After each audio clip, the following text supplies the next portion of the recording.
안녕하세요. 네, 안녕하세요. 오늘 저희가 함께 깊이 파고들어 볼 이야기는요. 과거에 있었던 어떤 큰 실수 하나 때문에 미래로 나아가는 걸 좀 두려워하는 분이 보내주신 내용입니다. 아, 나중에 혹시라도 좀 유명해지거나 잘 됐을 때 그 과거의 일이 발목을 잡아서 모든 걸 무너뜨릴까 봐 겁이 난다. 이런 마음이 글에 아주 선명하게 담겨 있더라고요. 네. 심지어 스스로를 흠집난 크리스탈 같다고, 그래서 더는 상품 가치가 없는 것 같다고까지 표현하셨어요. 그 흠집이라는 표현이 정말 마음 아프게 다가오네요. 뭔가 완벽해야만 가치가 있다고 느끼는 그런 사회적인 압박감 속에서 그 실수 하나가 영원한 낙인처럼 느껴지는 거겠죠. 맞아요. 아마 지금 듣고 계신 분들 중에도 비슷한 감정, 느껴보신 분이 있을 거예요. 내가 이 과거를 안고 다시 일어설 수 있을까? 하는 그런 막막함 같은 거요. 그렇죠. 그래서 오늘 저희의 임무는 이 자료들이 제시하는 좀 독특한 관점을 통해서 그 흠집이 과연 끝을 의미하는 건지, 아니면 새로운 시작을 위한 어떤 문의가 될 수 있는 건지 한번 탐색해 보는 겁니다. 네, 좋습니다. 그 고통의 시간을 어떻게 보내야 하는지에 대한 지혜를 함께 찾아보면 좋겠네요. 자, 이 자료를 딱 펼치자마자 되게 흥미로울 주장이 하나 나와요. 인생은 100m 달리기가 아니다. 이렇게 딱 잘라 말하거든요. 아, 그 부분 저도 봤어요. 누구에게나 최소 3번의 기회는 주어지고, 살다가 시련을 만나서 잠시 멈추는 건 실패가 아니라 그냥 누구에게나 보장된 기본권 같은 거라고 설명을 해요. 그 관점의 전환이 정말 중요해요. 우리는 보통 멈추면 뒤처진다, 끝이다, 이렇게 생각하잖아요. 네네, 조급해지죠. 그런데 그 멈춤의 시간을 인생의 당연한 일부로, 심지어는 권리로까지 본다는 거, 아, 나만 넘어진 게 아니구나, 넘어져서 쉬는 것도 내 권리구나, 이렇게 생각하게 만드는 것만으로도 사실 큰 위로가 되죠. 맞아요. 그런데 바로 이어서 아주 강력한 경고가 나옵니다. 그냥 멈췄다가 무작정 다시 달리기만 해선 안 된다는 거예요. 음, 어떤 내적인 질량을 갖추지 않은 채로 앞으로 나아가면 인생의 어느 지점에서 반드시 급브레이크가 걸린다고 말합니다. 아, 그 질량이라는 단어. 네. 그리고 그 충격을 못 견디면 정말 비극적인 결과로 이어질 수도 있다. 이렇게까지 경고를 하고요. 여기서 말하는 질량이라는 단어가 이 전체 이야기의 열쇠라고 할 수 있어요. 물론 뭐 물리학에서 말하는 그 질량은 아니고요. 그렇죠. 비유적인 표현이겠죠. 네, 사람의 어떤 내공이라든지 아니면 그릇의 크기와 좀 비슷한 개념으로 보시면 쉬울 것 같아요. 그릇의 크기요. 그 질량이 부족하다는 게 현실에서는 어떤 모습으로 나타나는 걸까요? 이 자료가 우리한테 아주 익숙한 예를 들어요. 바로 연예인들의 사례죠. 아, 엄청난 인기와 부를 얻었는데 그걸 감당할 내면의 힘, 그러니까 질량이 부족해서 작은 구설수에도 쉽게 무너지거나 결국 극단적인 선택을 하는 그런 안타까운 경우들을 떠올려 보시면 돼요. 아. 갑자기 쏟아지는 그 엄청난 에너지를 담을 그릇이 준비되지 않은 상태였다. 이런 말씀이시군요. 정확합니다. 그릇은 작은데 내용물을 너무 많이 부으면 결국 넘치거나 깨져버리잖아요. 네. 그런 거죠. 그렇게 비유하니까 확실히 와닿네요. 단순히 재능이 많고 인기가 많은 것과는 다른 차원의 문제군요. 네. 내면의 단단함. 그게 바로 질량인 거죠. 그런데 이 자료는 여기서 한 걸음 더 나아가서 되게 독특한 주장을 해요. 대한민국 국민은 모두가 연예인 같고 동시에 도인이 되어야 한다는 건데요. 이건 좀 너무 거창하게 들리는데요. 그렇죠. 처음 들으면 누구나 내가 무슨 도인이야 이렇게 생각할 수 있죠. 근데 여기서 말하는 도인은 무슨 신선이나 초능력자를 말하는 게 아니에요. 그럼 뭔가요? 바로 자신이 가진 힘과 재능의 방향성에 대한 이야기입니다. 이 지점에서 사도령과 정도령이라는 두 가지 인간상이 등장해요. 사도령하고 정도령이요? 이름부터가 심상치 않네요. 네, 이 자료만의 독특한 용어인데 개념 자체는 아주 보편적이에요. 사도령은 뛰어난 재주와 힘을 가졌지만 그걸 오로지 자신의 이익과 명예, 즉 사적인 욕망을 위해서만 쓰는 사람을 말하고요. 아, 사적인. 반면에 정도령은 똑같은 힘을 가졌더라도 그걸 더 큰 공동체, 뭐 사회나 인류를 위해, 즉 공적인 이로움을 위해 쓰는 사람을 뜻하는 겁니다. 도사와 도인의 차이로도 비유를 하더라고요. 맞아요. 도사는 개인의 능력을 뽐내는 사람이라면 도인은 그 능력으로 세상을 널리 이롭게 하는 사람이라는 거죠. 아, 그럼 아까 말했던 그 질량의 정체가 바로 이것과 연결되는 거네요. 진정한 질량이란 스펙이나 돈이 아니라 내가 가진 걸 어떻게 더 큰 가치를 위해 쓸까 고민하는 그 공적인 태도 자체를 의미하는 거였군요. 정확합니다. 그래서 이 자료의 진단은 이거예요. 현대사회의 많은 사람들이 고통받는 이유가 재능이나 노력이 부족해서가 아니라 대부분 사도령으로 성장했기 때문이라는 겁니다.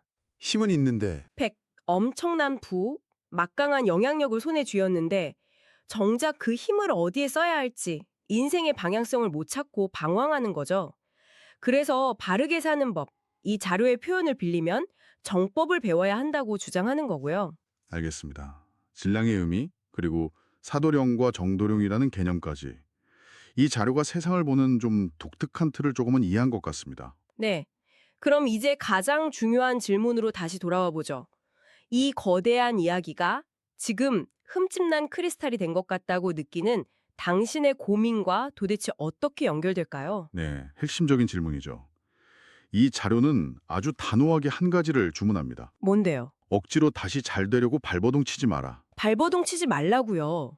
보통은 실패하면 2배, 3배 더 노력해서 빨리 만회하라고 하잖아요.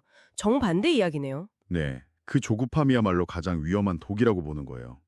실패로 생긴 마음의 상처가 아물기도 전에 또 성공을 향해 달려가면 이전보다 더 크게 넘어질 수밖에 없다는 거죠. 대신 이 자료는 이 시간을 아주 특별한 이름으로 부릅니다. 바로 자연이 당신에게 준 유배의 시간이라고요. 유배요? 그거는 죄 지은 사람을 멀리 귀양 보내는 벌이잖아요. 굉장히 부정적인 느낌인데요? 맞습니다. 그런데 이 자료는 그 단어의 의미를 완전히 뒤집어요. 여기서 유배는 처벌이 아니라 기회입니다. 기회요? 네, 시끄러운 세상 중심에서 한 발짝 물러나서 조용히 자신을 낮추고 내공, 즉 아까 말한 그 질량을 채울 수 있도록 하늘이 마련해준 특별 과외 시간이라는 거죠. 아, 특별 과외 시간. 네, 과거의 영광이나 미래의 성공에 대한 집착을 다 내려놓고 오롯이 자기 내면을 들여다보라는 신호인 셈입니다. 그런데 만약 이 유배의 시간을 무시하고 계속 성공만 쫓으면 어떻게 된다고 하나요? 그러면 더 큰 시련을 맞게 되고 결국엔 사약을 받게 된다고 아주 강력하게 경고합니다. 사약이요? 와, 표현이 정말 강렬하네요. 현대 사회에서 그 사약이라는 게 대체 뭘 의미하는 걸까요? 네, 아주 강력한 은유죠. 과거 왕정 시대에는 임금이 죄인에게 사약을 내렸지만 지금은 국민이 주인인 민주주의 시대잖아요. 그렇죠. 그래서 이걸 현대적으로 재해석하는 거예요. 멈춰야 할 때 멈추지 못하고 성찰해야 할 시간에 조급함에 휩쓸리면 결국 외부의 누구도 아닌 자기 자신이 스스로에게 가장 큰 벌을 내리게 된다는 겁니다. 아, 스스로가 스스로에게. 네. 이 자료는 그게 바로 스스로를 파괴하는 행위로 이어진다고 해석해요. 멈추라는 신호를 무시하고 계속 달리는 것에 비극적인 결말을 보여주는 정말 무서운 경고 메시지인 셈이죠. 듣고 보니 정말 섬뜩하네요. 결국 그 멈춤의 시간을 어떻게 보내느냐가 그 사람의 미래를 결정짓는다는 말이군요. 바로 그겁니다. 그렇다면 이 소중한 유배의 시간을 구체적으로 어떻게 보내야 할까요? 그냥 아무것도 안 하고 숨어 지내라는 뜻은 분명 아닐 텐데요. 물론이죠. 해법은 의외로 단순합니다. 자신을 낮추고 내 공부를 하면서 주변 환경과 인연을 존중하라. 이겁니다. 내 공부라는 게 구체적으로 어떤 걸까요? 뭐 자격증을 따거나 어학 공부를 하라는 건 아닐 것 같은데요. 그렇죠. 여기서 말하는 내 공부는 책상에 앉아서 하는 공부를 넘어서요. 첫째는 나의 지난 과오를 냉정하게 돌아보고 무엇이 잘못됐는지 깊이 성찰하는 시간.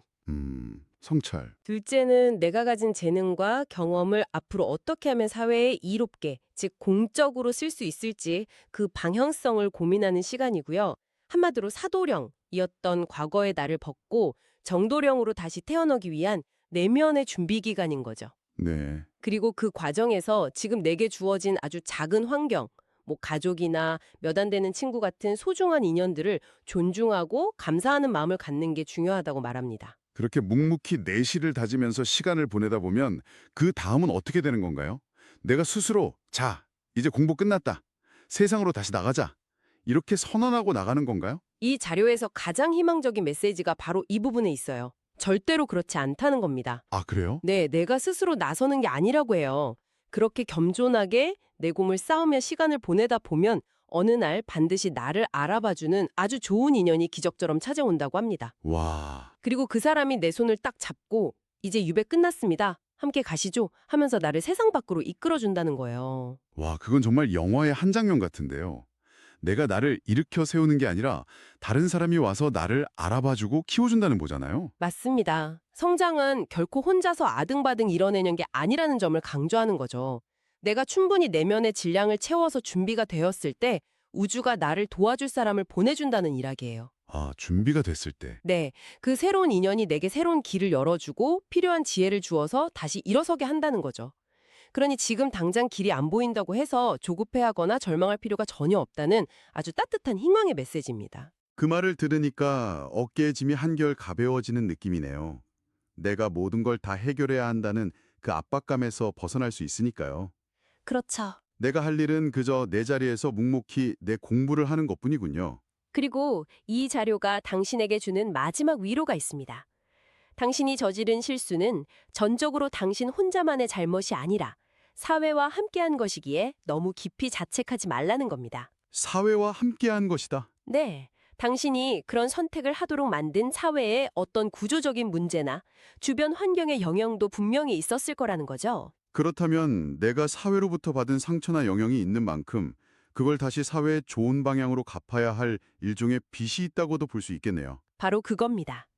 그래서 그 빚을 갚는 방법은 개인적인 성공을 다시 이뤄서 명예를 회복하는 게 아니에요. 그럼 뭐죠? 내가 가진 그 흠집을 통해 얻은 깊이와 성찰을 바탕으로 내 자리에서 사회에 기여하는 것, 그것이 진정한 회복이고 그 빚을 갚는 유일한 길이라고 말하는 겁니다. 아, 흠집이 없는 반짝이는 크리스탈이 아니라 오히려 그 흠집 때문에 세상에 단 하나뿐인 독특한 빛을 내는 존재가 되는 거죠.